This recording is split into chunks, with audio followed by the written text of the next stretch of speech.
Welcome to Technology Brothers, the most profitable podcast in the world. Jordy, get off the phone, please. Sorry, Senator. I'm going to have to call you back. Okay. Great night last night. Took a massive group of bros, and actually two women as well, to There we go. the movies. We went and saw Interstellar, 10-year anniversary, 70mm IMAX, Universal City Walk. Been there. Fantastic That's where we saw Dune. event. Yeah, fantastic. Actually, the last time I saw Interstellar was at 70mm IMAX, maybe even the same theater. Great movie. When it first released. Yeah. I think it's been 10 years. Fantastic movie, very techno-optimist, very sci-fi, lots of fun. The iconic scene of the guy like through the glass, right? Is that the movie that I'm thinking of? Yeah. Where he's No, like- don't go. Yeah. Like make me Yeah. stay, that whole thing. Yeah. And there's that great docking scene where they're like, it's impossible. He's like, no, it's necessary. Yeah. It makes you think of, raising the impossible round with, 1 month of runway left. Yeah. It's It impossible. can always be done. But it's necessary. Yeah. Great A movie. lot of people say, John, how do you get 30 people in a single movie? I'll break it down. Yeah. How do you pull that off? I highly recommend this to everyone, no matter what city you're in. If you have a movie theater, what you do, go to Fandango, pick a movie. Doesn't matter if it's bad. It just has to be a good bro movie. We did a Jason Statham movie, The Beekeeper, once. It was a disaster, but it was amazing. You just buy like 20 tickets. Did you ever do Minions? No. We just pick something fun, something easy, accessible. Don't go art house. Don't go depressing. Just something action movie, something silly, a classic, something that's in theaters you've seen before. Get a whole row. Get 20 tickets. Buy the tickets and then just literally just go down your text list. Everyone that you've texted in the last month who's in your city. Hey, going to this movie. You want to come? Yep. And then whoever gets back to you, some people just won't even respond. Other people, I'm busy. And then a lot of people bail the last second. Some people will jump on the last second. Yep. But you can refund the tickets up until like 15 minutes before. And so there's no Crazy financial hack. risk. Yeah. But you've de-risked The social capital that you generate from hosting your absolute boys and girls It's fantastic. at a movie is And priceless. yeah, and it just defeats the activation energy of like, hey, should we do something? Well, who else is in? It's like the first text is like, I'm going to see Interstellar in 70mm with 20 people. Do you want to come? And then people are just like, sure. Yeah, it's so much easier. So highly recommend it. Holiday season, there'll be friends in town, people traveling, holidays, and it's a great experience. So just go make it happen. We've done it a few times. Try and rent it back as often as possible. Yeah, cinema is meant to be enjoyed as a collective in many ways. Cinema's now become so much like I'm going there with my little tiny group, one or maybe a couple people. And you just sit there in silence. Yeah. But there's an amazing energy of filling a row. Totally. With your absolute boys. Totally. And just locking in. Yeah, the emotional moments are more emotional. The funny moments are funnier. Everything's better with a big group. If you get scared, you can grab on your bulky bro. size, your mass monster who you brought with you. Yeah, David. Yeah, definitely bring a guy who can bench 400 pounds to keep you safe during the scary parts. Yep. That's essential. Well, it is the holiday seasons. It's Christmas time, and we are bringing you today something really special. We are breaking down the Founder's Guide to VC Christmas Parties, and I have a cheat sheet here that this is a prized possession. You put a lot of work into this. There's a lot of alpha here. And basically at more than a decade of actually attending these and trying to extract the most amount of value. Exactly. Just because it's the holiday season, just because you're getting into the spirit of giving and just socializing and doesn't mean you shouldn't be trying to extract value out of the event. Exactly. So there's always an opportunity cost. You could be working. If you're going to the Christmas party, you got to get your money's worth. Yep. And so I have 6 steps here. Jordy has a bunch of different ideas. We'll break it all down for you. Here's how to get the most out of attending a VC Christmas party. Step 1, you got to get your friends on the list. This is tough because very tough. The guest list can be very tight. You got to make your friends sound interesting. You got to craft compelling backstories for them. I have some examples. You go to whoever's hosting, say, hey, I got a buddy. He's in stealth mode on a revolutionary startup. He's building, a bear domestication platform. He's an expert in bear domestication. You can just be like, hey, you seen that movie Inception? Yeah, he's doing that. He's doing dream he's tech. a biotech founder in bear domestication. Yeah, or doing dream tech, sleep tech, Johnson rejuvenation. These are the guys that get invited. Anyone else who's just building B2B SaaS, they're going to show up to the partner meeting straight away, but they're not getting the Christmas invite. The Christmas invite's for the crazy category, for the crazy folks. But you got to get them up to speed. You got to tell them, hey, I pitched you as the Inception guy. Yep. I need you to pull an all-nighter. Get up to speed on this. You can't just walk in there because you're going to be quizzed. Get on Perplexity and just start researching. Yeah. How would we make inception happen in real life? You might need to be, if you're the bear domestication guy, you got to know all the different breeds. How are we getting them smaller? How long is this going to take? What's your timeline? You want to have some marks on your face. Exactly. Because it's a process. They're not fully domesticated yet. Like go down, get violently slashed by something. Yeah. And, really, it's like a method. It's like John Fio's, method entrepreneurship. You got to get into character. Yep. And if somebody that's in a biotech founder in bear domestication, certainly getting clipped with a claw here or there. Yep. Otherwise, you're just working with previously domesticated bears. Yeah. Yeah. So you got to work the list, work around whoever's organizing, the assistants, the wild card folks who might be in the organization, might have access to the Eventbrite or the paperless post or whatever they're using. Get the names on the list. You got to understand the security is going to be tight. This isn't a college party. You can't pass back an ID. That's not going to play. You got to be on the list. And so once you get your boys in, you want to be arriving early. You got to respect the opportunity cost. Time here is time away from building your empire. You got to maximize the night. So you show up, probably want to be bringing a gun. And the reason is because it puts them in an awkward position. It's like either they respect the Second Amendment, let you in, or and trust you, and then you're carrying the whole time. Yeah. Or they make you take it off and check it at the door, and then you can be like, oh, so I guess you're un-American, and then you have the high ground. Yeah, yeah. And if they invest in American dynamism, then you have a little bit of blackmail on them to be like, oh yeah, they didn't even allow guns at their Christmas party. They didn't allow me to carry at the Christmas party. How American are you? Exactly. And this goes back. Like I a lot of people in LA carry. Yep. And a lot of people all over the country carry, but surprisingly here in LA. And I have no issues being around people that carry. Yep. As long as I really fully trust them. Yep. And if that's the case, then great. I'm actually feel safer knowing that they're strapped. Yep, right. Exactly. And so it's a good way to determine does your GP, does VC actually trust you? Yep. And if they've invested in your company already, then great. If they haven't yet, it's a sign that they are probably more likely to invest because if they trust you with their life, they'll trust you with their capital. Exactly. So once you get in, you got to scout the best drinks. You got to skip the tray passed wine and champagne. Yep. That's the house wine. You got to head straight for the wine cellar, usually in the basement. Scout out the sommelier. You got to ask for the best pour. You're looking for Screaming Eagle. Here's what you do. You don't just drink it one glass at a time. You say, hey, I got a bunch of friends upstairs. Can I get 4 glasses? Yep. Take one, chug it right there in front of them. Let them know. Establish dominance. Then as you're walking up the stairs, that's glass 2. Then you head upstairs. You act like, oh, I'm looking for my buddy, but I'm just going to take a sip. You're down to 2 glasses now. Take the 3rd glass. And then as you're milling about, scouting the scene, 4 glasses. Then you're full bottle of Screaming Eagle in. You can slow down. Exactly. Do it a little more leisurely at least. Yeah, exactly. So now you're already up on the day. To be clear, the sommelier knows you've had at least 1 glass. Yeah. But everyone else just thinks you're on your first. Exactly. Because they didn't see the other 3. Plausible deniability. Yeah. So now, like no matter what happens, you've hurdled your opportunity cost because you've consumed an entire bottle of Screaming Eagle. Yep. Now it's time to get some food in you. So you got to head to the buffet. Usually there's prime rib or another high value protein, and you're going to want to take down as much as possible. But this is where it gets creative. Bring a couple Ziploc bags, take a couple prime ribs home to your team. If you're a bootstrap startup, you could feed your entire team for a week off of what you can take. Yeah. And I would recommend don't just bring a couple Ziploc bags, bring 30 or 40 and actually stash them around the property. So that you could come back after the party's ended. The host will probably be fairly incapacitated, right? They've had a bunch of drinks throughout the night. They're sleeping. Leave the party, but then actually come back like an hour later and just collect all the prime rib and then get out of there again. Exactly. Okay, so step 4, you got to navigate the social scene.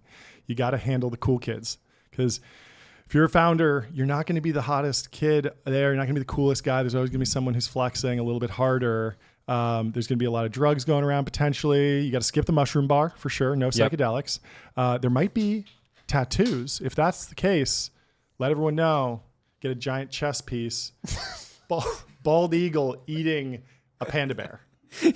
Let people know. You're an American. A real patriot. Everyone will be getting like small tattoos because it's time limited. So much about, you want to be in there for 2 hours. Yeah, and so much a company building is pure pain tolerance, right? Yes. You got to chew glass for a decade to get that generational outcome. Yep. And so if you can sit there at the holiday party getting a chess piece for 2 hours, that's a way to display that level of pain tolerance. And don't flinch, don't cry.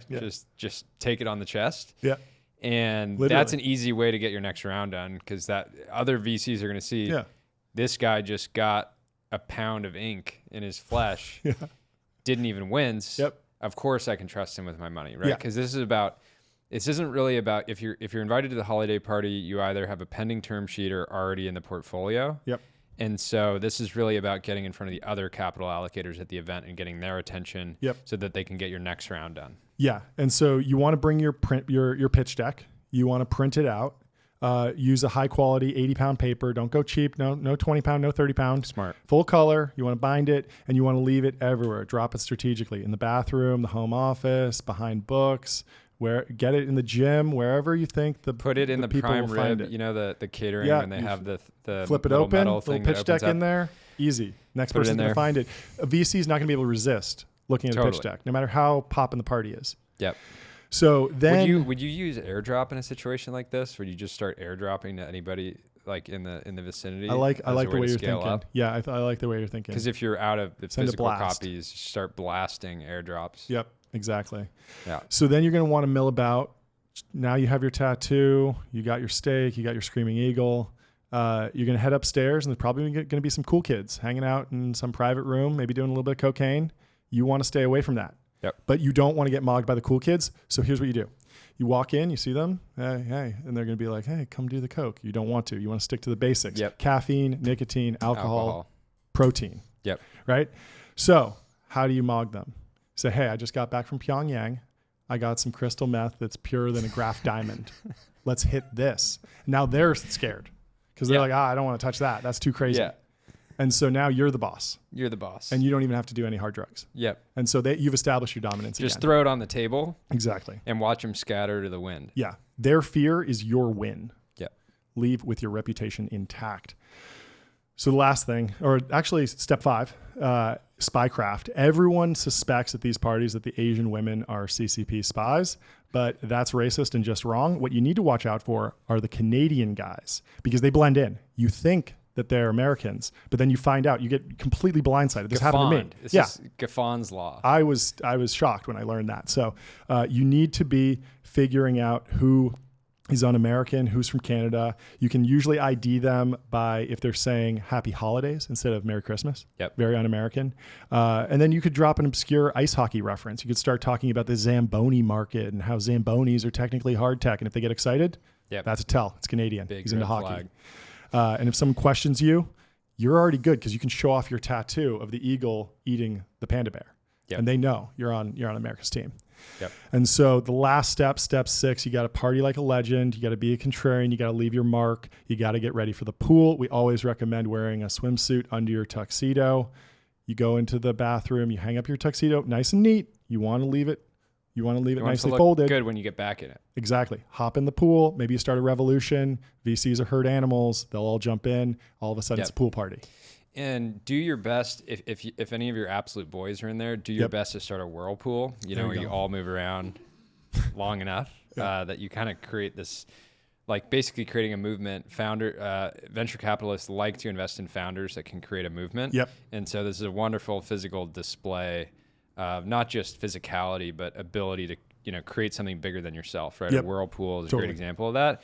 And a beaner or any type of emerging GP is going to just appreciate their pool getting used in general. Yeah. Many of those pools go untouched for months. I completely agree. And so it's a sign of respect to say, hey, you pay to get this pool cleaned every single week and serviced. I'm going to use it so that you get your money's worth. Yeah, let's use the fruits of your labor.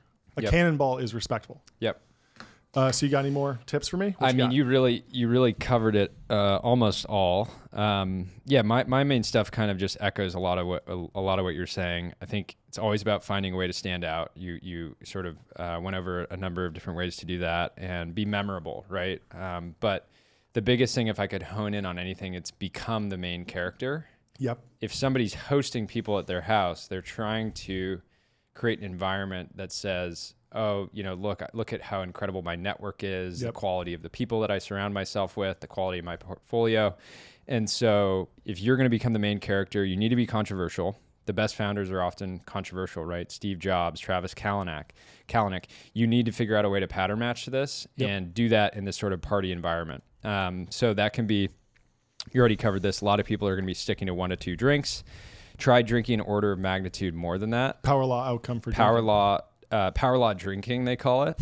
And this is really like, you want them to remember you on Monday, right? Yeah. So the Saturday party, everybody's in a daze on Sunday, and then Monday you send that email out. Hey, it was great seeing you at the party. I don't remember much, but I'd love to get together and sort of talk further, take the conversation a little bit further. And this is one of those like Tealian secrets about Silicon Valley. Like we know some VCs who get completely blacked out and they've gone on to raise huge funds. Yeah, there's sort of a blackout to fund manager pipeline that's pretty well established. And so, kind of narrative violation there. Yeah.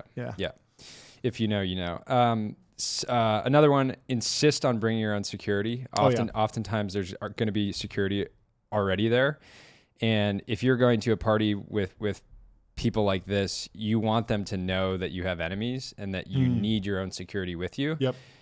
If I meet a founder and they don't have any enemies, they're probably not doing anything important, and I probably don't want to invest in them. Yep. So by bringing your own security, it adds to this sort of mystique and allure, and saying like, why does he need 4 bodyguards surrounding him at all times? I thought he was just domesticating bears. He must be doing something much bigger. Yeah. Seed stage founder, like how does he have this many enemies? Yep. How is this, a high threat environment? So it's just a way to establish sort of your importance. Second, so this happens a lot. Sometimes you're getting invited to a VC holiday party for a VC that you love. That's one situation. That's kind of what we outlined. But if you get invited to a rival VC's holiday party, I'd recommend bringing a journalist as a +1. And here's the trick: disguise them as an escort so that you don't make anyone's alarm bells go off. Oh my God. So basically, if they're just that makes sense.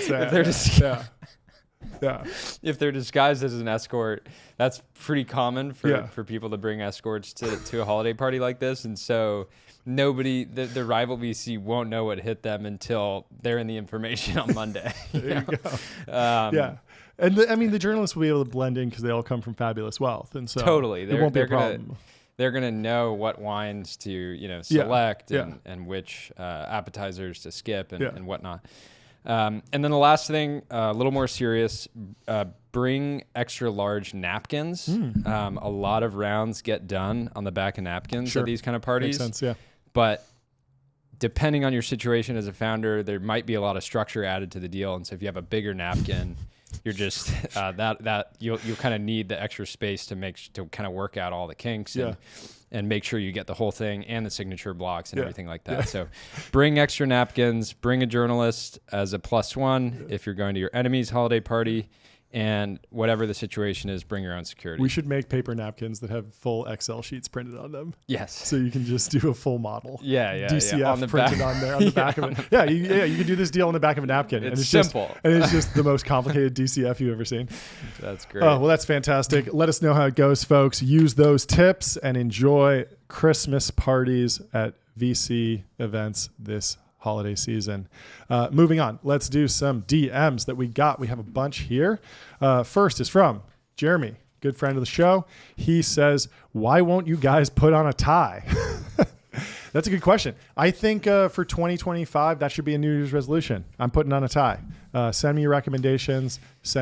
We found a great NetJets tie. It was a steal. We're gonna become tie experts. Tie experts, yeah. Guys in LA put on a suit and think they deserve an award. Yes, and they haven't even thought about getting to the tie. Yes, yet. So there's levels to it. He did send us this the day that I was wearing a tuxedo with a bow tie, though. So pay attention. I do wear ties every once in a while.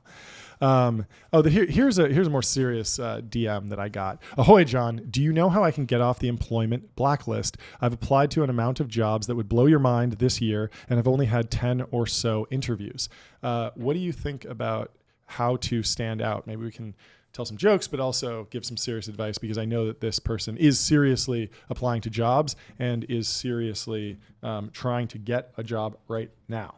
and is kind of willing to do anything. Very, very strong hustler. Sent me some just like very interesting stock tips. He found this company that is in the caviar business that was mooning for a while, and he's just like observing. He's not like a trader, but he just like knows an interesting storyline, clearly like tapped in, but is really having trouble standing out in the kind of vanilla hiring, send in your resume. Like he just doesn't make it through the first gate. Yeah. So what would you recommend to stand out? Maybe jokingly, maybe seriously. I know he's looking for real advice though. Applying for jobs is pretty much futile unless you're applying to these sort of big companies that have sort of established pipeline. Yeah. Even then, I don't really recommend it. You like want to the one application process that works is like you're a new grad at a top school and there's a recruiting cycle. Yeah, and it's like, yeah, of course you put in your application with Bain, BCG, McKinsey, and it's like a clear flow. And even relatively unknown seed stage startups will get 3,000 applicants for a entry level role. Any TechCrunch, and so it's completely impossible to try to get jobs that way. Not impossible, but I think people going and applying to a bunch of jobs, feeling like they're being productive and working towards something is not a good idea. Two things. One, establishing some type of personal relationship with someone at the company. That could be the founder. That could be an investor in the company. That could be you need some type of warm relationship. Otherwise, you're just going to get lost in the stack. Second, this is especially probably relevant to engineering roles. If you can go find 50 engineering focused recruiters and get on the phone with them because they're trying to get on the phone with potential candidates all day, and have them start to understand you and help, and then start warm introing you to companies. That's another way. But yeah, I think you just need to get more creative in order to get attention. My favorite story of hiring somebody was somebody who had seen some marketing in my last company, sent me a number of DMs that I actually didn't see. They went to the like request spam or like requested messages folder. And then he just made an app for us, like an entire end-to-end app that was like fully out of the box, like marketing drop. And that finally got through to me, and I jumped on. I think it was like a Saturday that I saw it, and I was like, "This is insane!" Yeah, like totally like blew me away. And I had a conversation with him and ended up hiring him. Pretty much like after seeing that work, I was like ready to hire him on the first call. So like you gotta, if you're struggling to find a role, like you just gotta find a way to figure out how to be 10 times more creative than what you're doing right now. Sending a boilerplate LinkedIn message, probably not going to do it, but figure out a way to stand out. So 2 things. One, on cold email, incredibly effective, but dialing in the complexity and length of a cold email is really tough and really critical. Too short, hey, I just want a job, can we hop on the phone?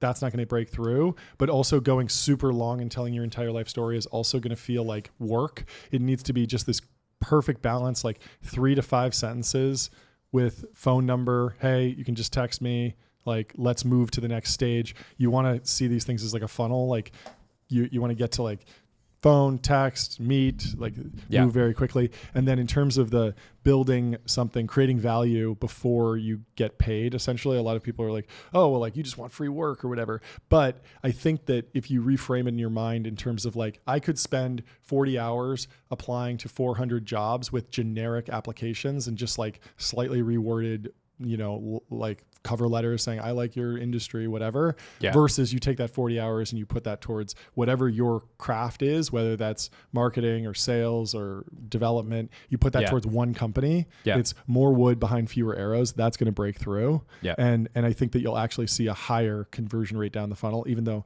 the top of funnel is so much smaller.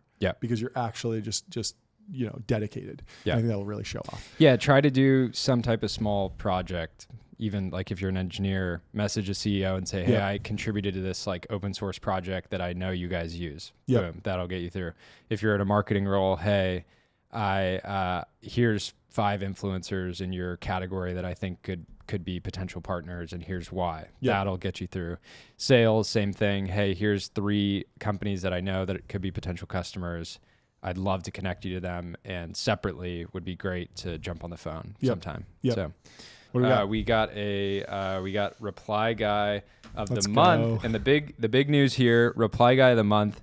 There's been so much activity in the comment section of the TB account that we are moving reply guy of the month to reply guy of the week.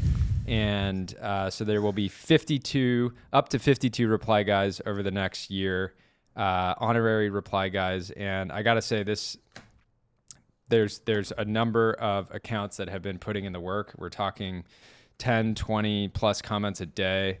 It's extremely excessive. The people that are, and necessary, the people that are standing out are actually reply guys that are engaging with each other. Yep. So they're taking the conversation onto each other's accounts and each other's posts. They're engaging with companies like Ramp and Devin. They're engaging with the employees of the companies that we feature. So there's levels to the reply game. Last week we gave it to Baldo. He has even leveled up since then. His posting has been out of control good. Yeah. And he actually had a little bit of back and forth with this week's reply guy of the week, which is none other than Turner Novak. Congratulations to Turner. Congratulations, Turner. This guy, Turner, I would have to imagine has post notifications on. He has been highly, highly active, and this goes to show that it's not just emerging posters that can win this award. It doesn't, Turner's got 100,000 plus followers on this platform. He's been very active for years. And Elon Musk is a reply guy.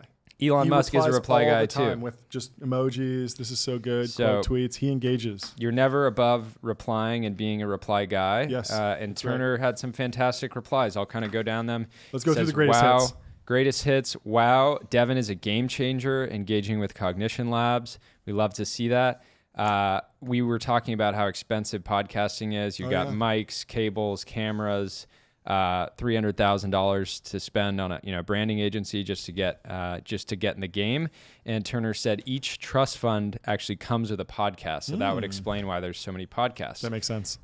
He also was trying to get wire instructions for Baldo's seed round, which again showing that engagement with other reply guys. Yeah, kind of a syndicate of reply guys going on. And he actually said, you guys are doing it all wrong. You don't actually need a podcast. You just need to be able to tell people you have a podcast. Oh, interesting. Telling someone you have a podcast gets you all the same benefits without having to deal with any of the downsides. So this is, if you just have a podcast, you can say, hey, do you want to come be a guest on my podcast? And if they say yes, maybe you do a podcast with them just to, show extend an olive branch. Having somebody on your podcast is the modern equivalent of an olive branch. He also is dunking on TechCrunch a little bit. He says TechCrunch has been real quiet since the Technology Brothers got together. So love to see it. So anyways, love to see this. He even took it a step further. This kind of was the icing on the cake. He did not release an episode of his podcast during Thanksgiving, but he used that as an opportunity to promote Technology Brothers podcast. So setting a new bar. I see a pretty vicious rivalry emerging between Baldo and Turner. Yep. Bright future for both of them as posters, but certainly going to be continuing to get at it in the comment section. So congratulations to Turner. We will be getting you your medal in the mail soon. So thank you for replying and never stop. Near Cyan says, I am purchasing Mark Zuckerberg's golden chain for $15,420.69. And it's one of Zuck's gold chains in support of the Edge Institute. And this was all over the timeline. People were very excited about the auctioning of Mark Zuckerberg's golden chain, which is very cool. I guess this was donated, but you know the whole backstory. Can you break it down and then tell us why we are awarding the Brother of the Week, not to Zuck, but to someone else? Yes. So this auction was hosted by a friend of the podcast and friend of ours, Justin Mayers. Yep. So Justin has his own company, TrueMed. And Peddling Fire. Made his money in bone broth, but more recently has been running TrueMed. He's also a venture partner at Long Journey Ventures, famous venture capital firm. And Justin has created this thing called Inflection Grants, which is a program where if you're 25 and under and $2,000 would change your life, you can get a grant. So this could be getting a plane ticket somewhere. Let's say you're living in Tennessee and you want to get to Silicon Valley. They'll give you a grant that lets you fly out, meet somebody, and potentially change the trajectory of your life. It could be a computer. Let's say a kid's in high school and they're like good at video editing and they want to get better at that. They'll give them a grant to buy a computer. And so this entire auction... Are tailor-made suits eligible? Yes. So if you're a Gen Z founder, you're going to Y Combinator, you want to stand out, and you want to get a tailored suit from Fiorentino label, $2,000 is not going to get you that, but you could go down to Suit Supply and pick up a suit from there. And so, it's an amazing program, sort of, adjacent to Teal Fellowship, more accessible, and just goes to show that it doesn't take that much money to change the trajectory of someone's life, right? Cool. So very cool program. And so this chain, they were able to secure Mark Zuckerberg's former daily driver chain. Fantastic. And auction it off and able to raise $100,000 for inflection grants. And so that's 50 people that are going to get this grant. So if you're interested in the program, go to inflectiongrants.com, I believe is the thing. And congratulations to Justin, one of the founding brothers of the week. For sure. And nobody deserves it more than him this week. So Let's continue with potentially a future brother of the week, Luke Metro. He's been on the show before. He says, it's kind of cool how raising a 7-figure seed round is generally easier than getting a job as a VC associate. Interesting. Yeah, this was somewhat controversial in the group chats. Yeah, Theo was saying that this behavior needs to be shamed, and I think he was talking about the pattern of VC associates or something? What was he saying? I think he was saying it shouldn't be that easy to raise millions of dollars for your company. Got it. And I can see it both ways. Theo's point of view is a lot of people, their first few ideas that they work on are just not going to be that great, right? Yep. And it's sort of resources that are potentially wasted. Yep. I can see that side. The other side of this is that the VC associate job is just not, at most firms, is not that. You're kind of like a BDR, SDR, like cold reaching out to companies. The good companies don't want to talk to the associates, and so it's just sort of like a role that has a bunch of busy work. And maybe it's, maybe it ends up being a pathway to joining the firm as partner or joining another firm as partner. But I think in a lot of funds, the associate role is almost like a death trap. But I think it's generally good that more young people will be better qualified to be investors later in life if they like build stuff. So I think it's generally good that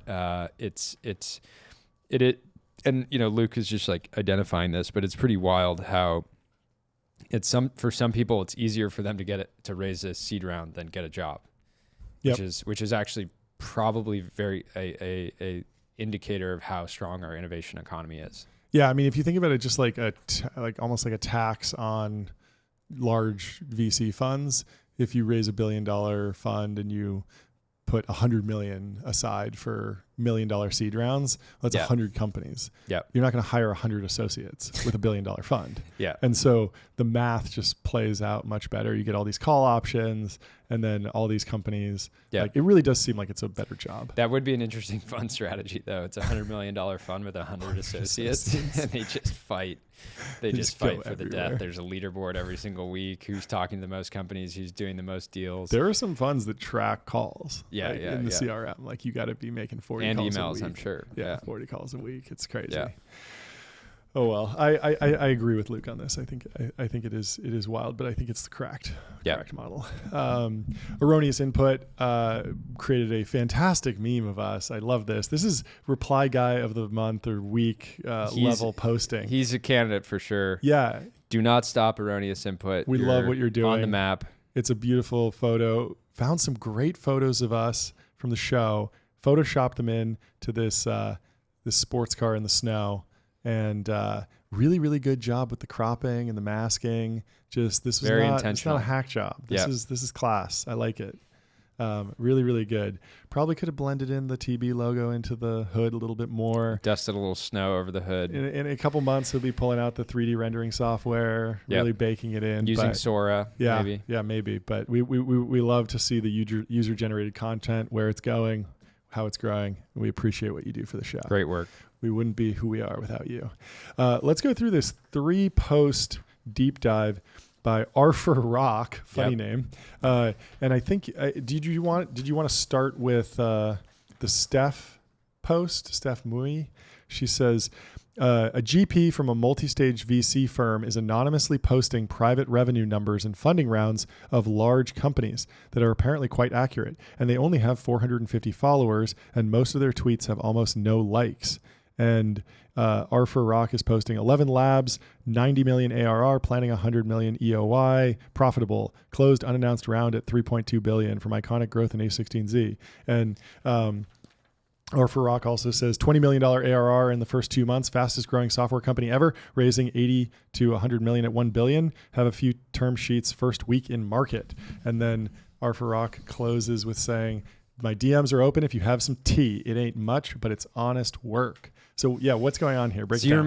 You remember last bubble, 2021, there was an account, I think it was called Genuine Info or something like that. That was just similar approach that was basically leaking major deal making that was happening. Yep. Months or 2 months out before it was getting publicly announced.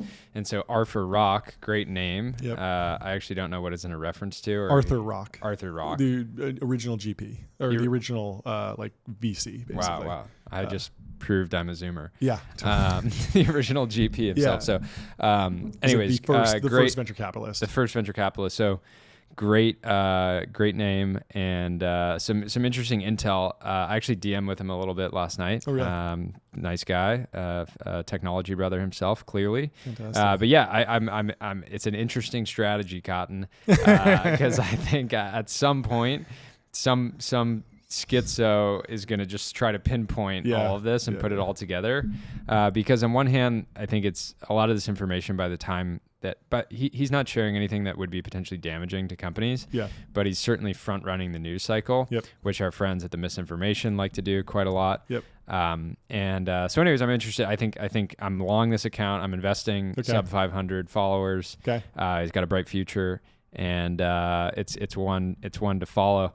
It's funny because I think it will whip GPs into this hysteria because they're going to see sometimes announcements get done and GPs are like punching the air because they just didn't see the company at all, and it just like happened, and they're like, how did this happen without us seeing it? Yeah. And now it's even earlier than that. Like the term sheets are basically already signed, and they're seeing Arthur Rock announce it, and they're just like sending Arthur Rock's posts to their principal, being like, how the fuck did you miss this? I love how you say during the last bubble, because it's just like you're always in a bubble. You're either in a crash or a bubble. Yeah. There's no normal time. Yeah. And this is true. Like when I got to Silicon Valley in 2012, 2013, everyone was talking about tech's in a major bubble. And then that bubble went on for a decade. That was a great bubble. It's a great bubble. But I think we're in the best one yet. Might be best the America one yet. bubble. Yeah. Jacob Sansbury says, having kids in the next 5 years might be a tragic mistake. Every smart bio founder / scientist I've talked to seems to think that embryo editing for things like short sleeper, reduced cancer risk, etc., is possible on a near-term horizon. Imagine having 2 kids a couple years apart. One is a superhuman and the other isn't. Sorry, Jim, little Timmy won't get cancer. Only needs 4 hours of sleep, and you're normal. You were just born in the wrong order. 3K likes. Interesting. The problem with this is that like these innovations, like it's not going to be some binary step change. It's going to be very smooth. And so like, yes, every kid is going to be healthier. Decel alert. No, I'm kidding. I looked at this. I'm more like part of being human is being imperfect. Yep. And I plan to have many more children with my wife and go watch Gattaca. And the indomitable will of the human spirit. Yeah, and my children are perfect to me, even though I'm sure like one of them needs more sleep than the other.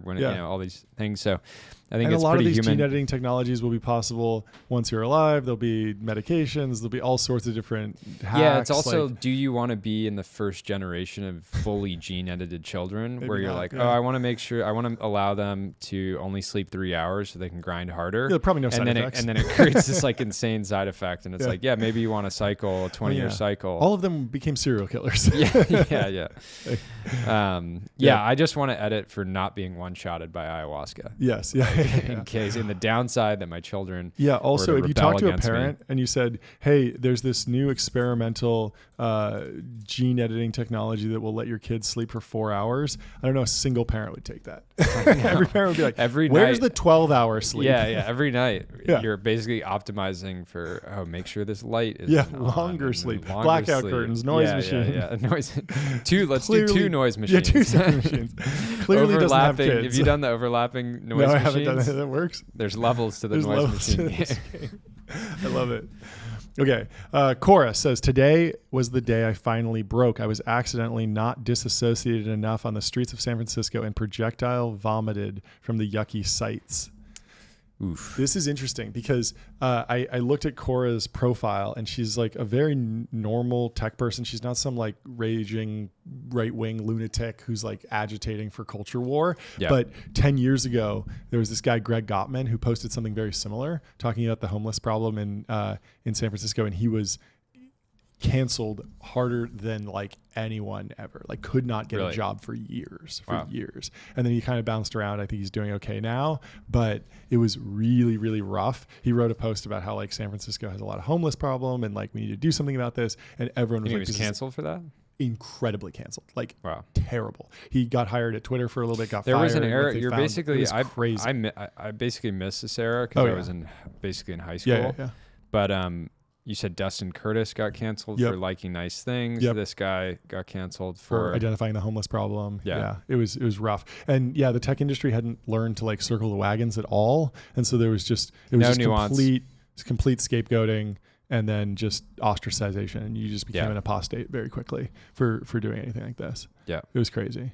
And Greg was a little too early on that one, but it's interesting to see like just, from what I can tell, just like a completely normal person in tech, like not raging like, some culture war, like clickbait, trying to like rile people up. Yeah, it's not a contrarian thing. I mean, that's some of my core memories of San Francisco, unfortunately, are being a kid and like walking around and being stunned at some sort of very traumatizing situation, basically. I mean, I lived in the Tenderloin in 2013, and it was rough, but I mean, I'm a tall guy. Most times 6'8" would just be like, do you play basketball? They get kind of distracted. And once you're like a local, people just kind of clock you as a local. And you carry a basketball, right? Yeah, exactly. In a jersey. You leave the house. Yeah.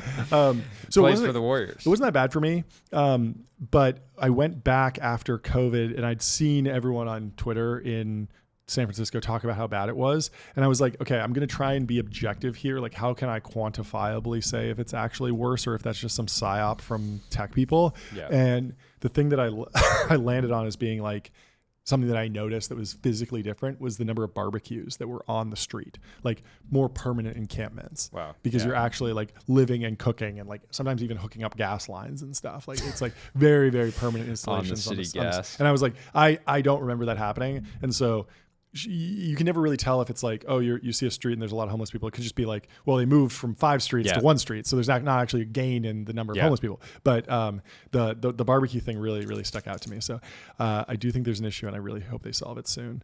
And apparently the best way to solve it is to have Xi Jinping come and visit. You saw that? Gary Tan. Yeah, Gary Tan's leading the serious charge. But anytime there's Dreamforce, Mark Benioff is just like, clean up this entire city.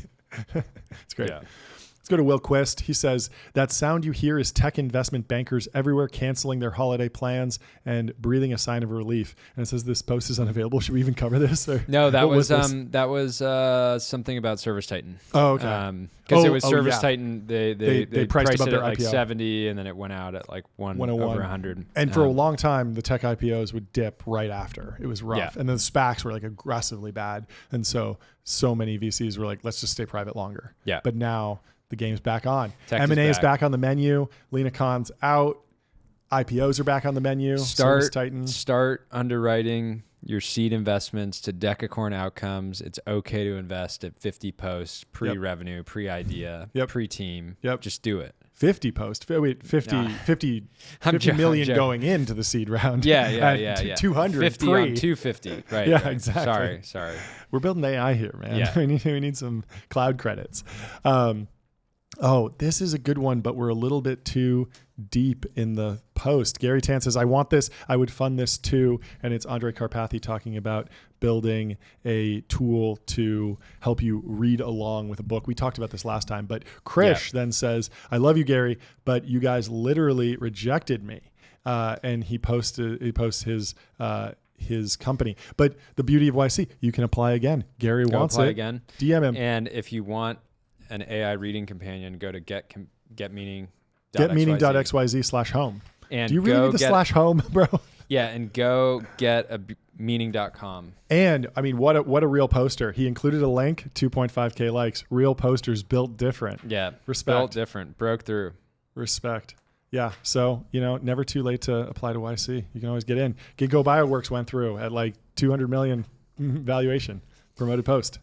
Not a promoted post. I'm just going to jump in because this one is near and dear to my heart. I got a post from Dhruva Rahendra, a close friend of mine. Yesterday, Dhruva and myself and the Deterrence team announced Deterrence, which is a new company leveraging robotics to manufacture energetics. So for anybody that's not heavy in defense, a lot of the high-profile defense tech companies like Anduril have been going after these sort of very sexy programs like drones and autonomous submarines. And there hasn't been a player yet that's come out and made made an effort to rebuild the sort of high volume manufacturing base. So for anything like, munitions, in the case of Deterrence's first product is manufacturing primer, which is the explosive sort of like thing that starts the reaction in a bullet. Yeah. And so Deterrence has been in the works for, let's see, Dhruva and Brian, the founders, had been working on this for since last year at this point, but company got out and running earlier this year, built a fantastic team, and this is a company that I was fortunate enough to be involved with since probably 6 months prior to incorporation. Personally got a front row seat, and the team now is stacked. Tesla, Palantir, Rivian, bunch of incredible engineers and operators, and ridiculous customer backlog. Like we're able to identify something that has a shocking amount of demand. And so if you're looking for a job, check us out, deterrence.com. Got a number of positions open, and this was a fun round for me because my good friend Will Cofield, who's here in LA, led the round, $10 million in total financing, and a bunch of friends of the podcast participated as well. Heston, Berkman, Jack Dreyfus, people like that. So very exciting, and it was good to finally get this out. It's always a strange thing when you've been working on something in silence for oftentimes more than a year, and so to finally get out there and see the reaction is great. So good work to the Deterrence team, and this is one to follow. Fantastic. Let's go to Avi Schiffman. He says, there's nothing more nauseating than a Tesla Uber. And you had some comments on this. What's wrong with Tesla Ubers? Break it down. So being in Malibu, like Uber is super unreliable. So I always have to, I have a driver that will take me to the airport. And I had to tell him, stop picking me up in your Tesla because it's maybe environmentally friendly and there's convenient modern features or whatever. But it's just so nauseating sitting in the back. And a lot of people have been slow to sort of realize why this is. The obvious one is the acceleration. Teslas have the acceleration of a Turbo S, but too much. Even throughout the full, it's just way too much acceleration for the average person. It's like driving an F1 car on the street. The regenerative braking, so the car automatically braking creates this to sort of recharge the battery. Creates this effect where it's this fast acceleration, and then you take your foot off the gas, and it sort of brakes aggressively, more so than if you just let it sort of coast. And then the big one that I should put on my tinfoil hat on to maybe protect me from some EMFs, but Teslas just emit a ridiculous amount of EMF, which is sort of low level radiation. A lot of people say that it doesn't have any negative effects. but there's quite a lot of evidence that it might. And you can actually go on YouTube and just search like Tesla EMF reading. And in most Teslas, the EMF levels are much higher in the back seat. So when you're sitting in the back seat, you're getting like you're basically getting microwaved, and then the car's like, you know, accelerating, decelerating. It's not a very not a very amazing experience. So and it's probably something people don't notice if they're in the front seat because they're eyes on the road. So well, the acceleration it's like you rarely get car sick when you're driving. Yeah, exactly. So if you're driving and you're the one on the gas, and then also a lot of the Uber drivers are just trying to get there as fast as possible. So they're going to be really pushing the acceleration and braking to get there faster because they want to do the next ride. Exactly. Whereas if you're driving yourself, you might be a little bit more leisurely. Yeah. But I want to see. I know that there's stuff Tesla can do to mitigate EMF. Some other car manufacturers have made efforts on this, so I'd like to see them prioritize it because I don't have anything against Tesla as a manufacturer. I think it's great. There you go. Let's go to dudes posting their W's. He says, buddy is the most condescending word in dude culture. And there's a meme that shows a hierarchy. Guys that say big dog are at the top. Guys that say bro and man are after that. And then sir, bruh, chief, dude, son, and fella, and buddy are at the bottom.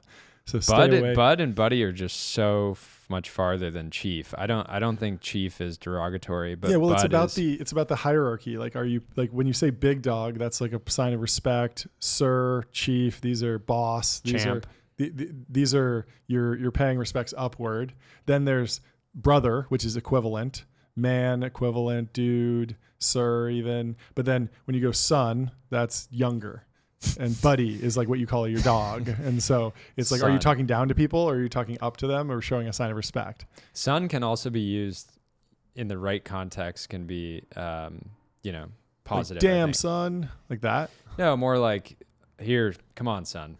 I'll teach you. That's still very negative. Yeah, but it can be, but it's more familial. Like, it's got a more positive connotation. But that's why technology brothers, we're all equal here.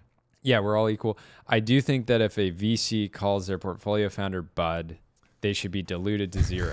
Like there should be like some type of new round with structure done to just dilute them to zero because it's so condescending and should be taken out of the vocabulary entirely. That's great. Well, this is interesting. Word Grammar says most of Peter Thiel and Paul Graham's advice is directly contradict each other. You have to pick a side. Trying to follow both is a good way to make sure you end up following neither. Word Grammar, I'd never seen him until this post. Great post. Him or her, but great post and perfectly controversial. Yeah, which is why the engagement seems strong. Yeah, I mean, I think that the funds are set up wildly differently. What? Yeah, I was going to say you're perfectly qualified for this. You've been through YC twice. Work with Peter. Work at Founders Fund. So the funds are set up wildly differently. Like YC invests in thousands of companies. Founders Fund is extremely picky, and they're trying to teach you two different things. I think YC is effectively just, can you start a business? And by the end of YC, most of those founders, unless they mess something up, they will have a company, like a business. I talked to a YC founder that went through, they tried to build some like SaaS product and then they wound up, they didn't really have traction and they wound up just being a software consultancy. Yeah. And so the guy makes a great living as a software consultancy and it's just like a lifestyle business essentially. It's great. Yeah.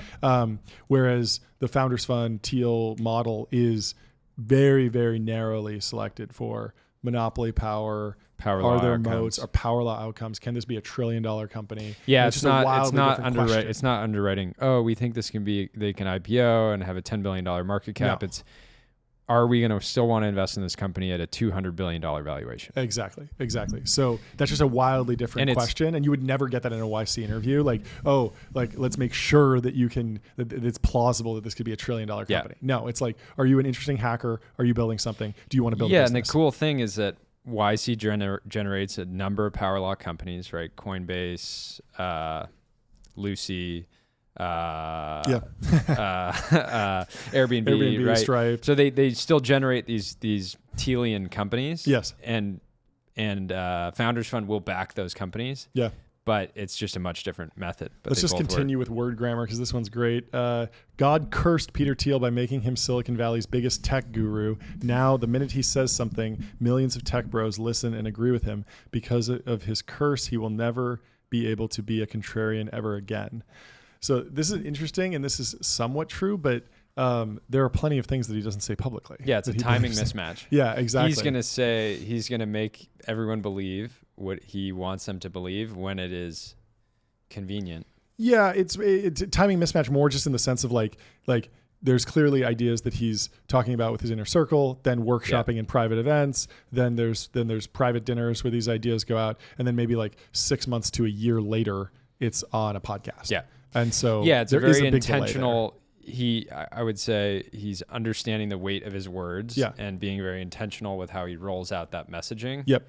To not come out and be too dogmatic about one thing. Too early. I mean, we heard a talk by him recently in Miami, and it was very clear that was something that was still being workshopped with a team. And we've talked about this offline, but it's still contrarian to actually follow 0 to 1's approach to a T.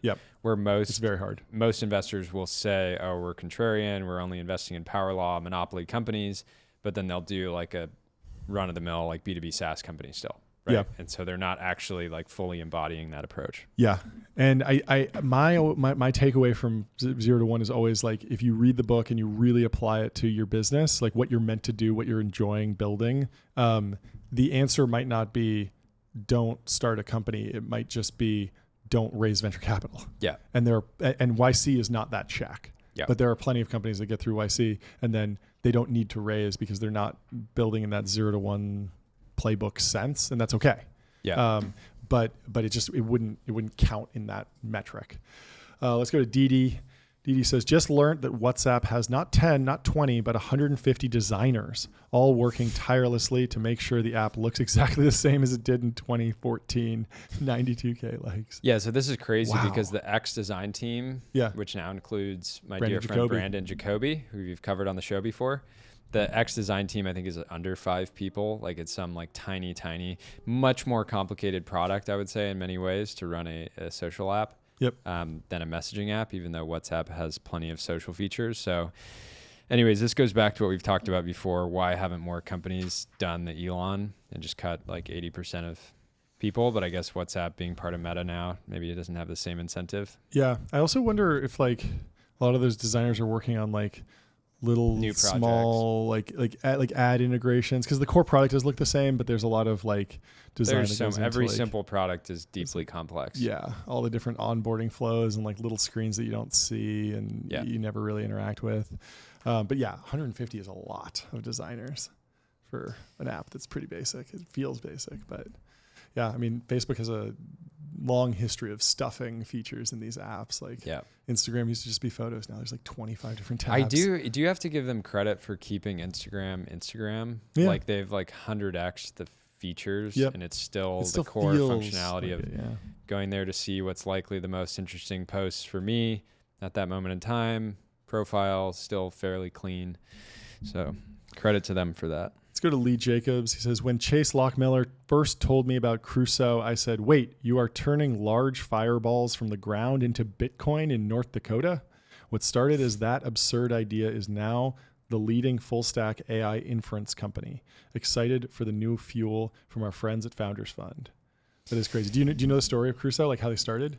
I don't know the full. I only know that Lee was one of their first investor. So Crusoe, the whole play was like finding stranded energy and then using that for compute to power supercomputers. Very cool. And so what they did was they found natural gas plants where they have to flare the gas. And so there's excess gas that comes off. They can't capture it. It's just going to burn, and that's bad for emissions. So instead, they burn it and they turn it into energy that then they can use to power the computers. And at the time, the most valuable use for cheap energy was mining Bitcoin. Yeah. So they started there, and then obviously AI came up, and the Bitcoin mining business has kind of taken a back seat to the AI infrastructure now. That's very cool. So yeah, and then it's crazy like second and third act for that company that was only possible because they took the path they did. Yeah. And for a long time, people were kind of like, oh, you're like a Bitcoin mining company. Like this isn't interesting during the downturn. And now that the AI boom's here, it's like, we got it. All the VCs that probably passed when they were, doing something that was less on narrative. But we joked about this earlier, but you said the Crusoe founder said they some of these foundation models would burn whale blubber if they could. Yeah, totally. They're so desperate for energy. So desperate for energy. This goes back to just energy being one of the kind of core foundational layers of the AI value chain. Just today, I saw Satya Nadella was doing some sort of interview press conference for Microsoft, and he said that they're no longer GPU poor or like GPU bound. And everyone's like, oh, bear case for NVIDIA. Like they have all that they need. I don't think it's that. I think that they're buying the maximum, and now they've hit a different bottleneck, which is probably energy. Yeah, which is crazy. Do we have a promoted post? Promoted post from our friend Delian over at Varda. He says, if you want to come work for me, the teams I work with most at Varda is expanding. If you've worked in Gov and love policy, come help us make space factories a reality. It takes legislation as much as it takes nuts and bolts to make this crazy thing a reality. He puts a link in the next tweet. They have a fantastic role available, government affairs manager. You're going to be based in Washington, D.C. So if you have experience in working the government, and they go over some of the requirements here, but Varda has just been taking a crazy idea and then just ruthlessly executing against it, getting contracts, proving out that that this is very real and happening. So awesome opportunity for the right person. The only downside is if you take that job, Delian will probably refer to you as a swamp creature. I was out in DC once with him, and he was like, "Oh yeah, I'll introduce you to our swamp creature, our head of government affairs, our head of swamp." And he's like, "He's so swampy. He's been in the swamp for years. So he's the best." It's a term of endearment, but it's very silly. Let's go to Mark Sisson. He says, "When I heard the New York Times was suing OpenAI for using its archives as training data, I knew relying on LLMs as arbiters of truth was fucked beyond all recognition." So real. So real. What about it? I mean, I think you have to, models do a good job of processing broad. I don't know. You could argue maybe they don't do a good job, but they're aware of bias and trying to piece together what they imagine is the truth. But it's the same end thing that an individual is doing, of like looking at multiple sources and trying to piece together the truth. The truth is it's hard to nail down oftentimes in the world that we're in, but yeah, you certainly, this goes back to, there's a company out there called Dexa that I think is interesting, and they basically scrape all the major podcasts, and so you can ask, what does Mark Huberman think about this, gluten, right? And so this goes back to, in the era of models, you're still going to go back to individuals. So I'm going to trust the experts. I'm going to trust the experts more Joe than Rogan, I'm going to trust the Andrew model. Huberman. No, but obviously joking, but like Mark is a good example where I want to know what Mark Sisson thinks about about seed oils, right? I don't want to know what OpenAI thinks about it, because they're probably going to say, well, popular science says that there's no issue with seed oil. And he's calling out New York Times, and there's been some crazy quotes in the New York Times recently about health. Like, I really would trust Huberman way more than the New York Times. Didn't they say like ultra processed foods aren't bad for you? It's like, I can just eat Oreos all day long. Like, this is nutrition 101. Trust you shouldn't be eating Cheetos all the time. This is not like some contrarian crazy idea. This is like pretty basic. Anyway, we have some breaking news, folks. Lucy Guo has broken her silence. She has not posted in hours, but she just dropped a banger pod with Molly O'Shea. The Queen of LA is talking about the creator economy. She's the founder of Passes, and we encourage you to go check out the podcast. And Lucy was also posting yesterday that she has millions of dollars in short-term capital gains, and she's looking to marry somebody who has millions of dollars in losses. That's ideally local to LA. And so you and the two of you would be able to split the savings. And presumably get divorced soon afterwards. But so if you have millions of dollars in short-term losses, go hit up Lucy. She's got a solution for you to make some of that back. Fantastic. Let's move on to Daniel Tenriro. I need to learn how to pronounce his last name. He says the Robin Hood Foundation is running a stock picking contest for donors, and the leaderboard is truly a work of art. Put it in the Louvre. And the leaderboard is Bill Ackman at the top with a total return of over 100%. His long pick was Fannie Mae, and his short sector was financials. Wait, so is this is put on by Robinhood? No, the Robin Hood Foundation with a space. And the funny thing here is that very confusing. Number 2 is Mark Gallant, and his long pick was Robin Hood the company. Wow. And his short pick was communications. And then MicroStrategy was the long pick for Mark Gallant again. And David Einhorn picked Peloton. Wait, do you have back? I'm not familiar with the Robin Hood Foundation. I'm not familiar either. I think it's just a This is charity. why you come to the Technology Brothers, folks. Yeah, Get the facts and the deep analysis and backstory. So if you know what the Robin Hood Foundation is, let us know in the YouTube comments. It's probably literally in the second post here in the thread, but I didn't study for this one. We're phoning it in, folks. This is an interesting one. Zach Coelius says, Coelius, is that how you pronounce it? I don't know. I wish I knew. Zach says, played credit card roulette for the dinner bill last night with a bunch of VCs, and it was surprising how uncomfortable a bunch of them were. What happened to the degen gambler mentality of our asset class? For a neutral EV bet, it is such a no-brainer. Such a no-brainer. I love playing that game. Well, it's not always neutral EV. Because what if you're the one that ordered drank the most wine, ordered the most steak, housed all the appetizers? It could be extremely positive EV for you. So maybe the people that were sheepish, they just had a little salad on the side, and they're like, I'm going to get burned here. I'm going to get burned, Yeah. No, I just go into that. You want to be going to dinners where you would happily pay for everybody and still feel like it was a good just exchange, right? Because you're going for the company. It's not about the food. It's not about how much you ate. It's not about how much you drank. It's about who you were there with and what deals you got done. It's great.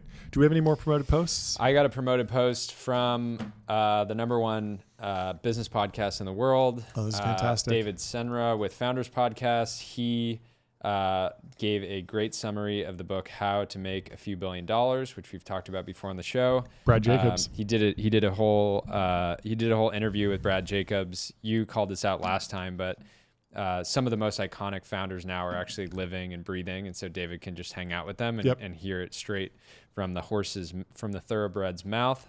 From the stallion's mouth. From the stallion's mouth. From the eventing horse's mouth. From the dressage horse's mouth. If you haven't seen our gift guide, go check it out. We talk about the different horses that you should be gifting your friends. But a couple highlights out here. Narrow your focus to the most important dreams and tune out everything else. 2, the most important thing a CEO does is recruit superlative people. 3, an empty seat is less damaging than a poor fit. 4, resist the urge to flood communications with non-essential information. And 5, if you want to make money in the business world, you need to get used to problems because that's what business is, solving problems. The problem we're solving on this podcast is Tech One didn't have a podcast, and the tech adjacent podcast All In wasn't monetizing, right? So you couldn't get in front of that audience. This is how you're getting in front of a similar audience. So there's 5 more that I'm not going to say here, but go listen to Founders Podcast. It is the number one business podcast. And thank you to David Senra for being on our board and supporting our show. The godfather of podcasting. Let's stay on podcasts and close with some news from Dextero. They say BuzzFeed has sold the show Hot Ones for $82.5 million. So, I mean, that would be a down round for us if we sold for 82. We wouldn't even clear the pref on that. Yeah, I know. That'd be rough. But good for them. I hope they did okay. I feel like it was originally reported that they were trying to sell it for like 30 or something like that. Oh, really? So it seemed that's coming in a lot higher because I think a lot of people just looked at that and they said the show was so reliant on the host. That how do you really attach enterprise value unless you're locking him up for a pretty extreme time period? So maybe they figured out a way to do that. But it's funny because BuzzFeed, I think, weren't they trading at less than that or something? They were trading. I thought they were trading at like $20 million. Well, that's the equity value, and so I think BuzzFeed has debt, and so even if they sold this for 82, they might still. They were using BuzzFeed they were using the sale to reduce pay down debt. Yeah, makes sense. I do wonder they're trading about at 126 now, but they were. Yeah, I do wonder about if there is asset value beyond Sean Evans because he obviously is a great host there, but his style is very much like ask the question and then kind of get out of the way. And there have been talk shows in the past that have had asset value beyond the core host. I think the best example is probably Late Night, which traded hands from Jay Leno to Conan O'Brien in this very dramatic situation where then Conan got pulled and Leno came back. You heard of this whole story. It's like the late night wars. And so, but that's very tied to, there are only 24 hours in the day. There's going to be a late night show that's on Monday through Friday, and there's only 3 spots for late night. It's like 10 p.m., 11 p.m., midnight. And then you get into the late show that has no value. And if you go earlier, you're in prime time and you want to be showing like scripted stuff. And so there's only, for a while, it was like there were only 4 channels, like NBC, ABC, Fox, CBS or whatever. And so there were really only like 10 slots for late night shows that would do interviews for adults after the kids go to bed, that type of stuff. But with the internet, obviously there can be unlimited interview shows, unlimited podcasts.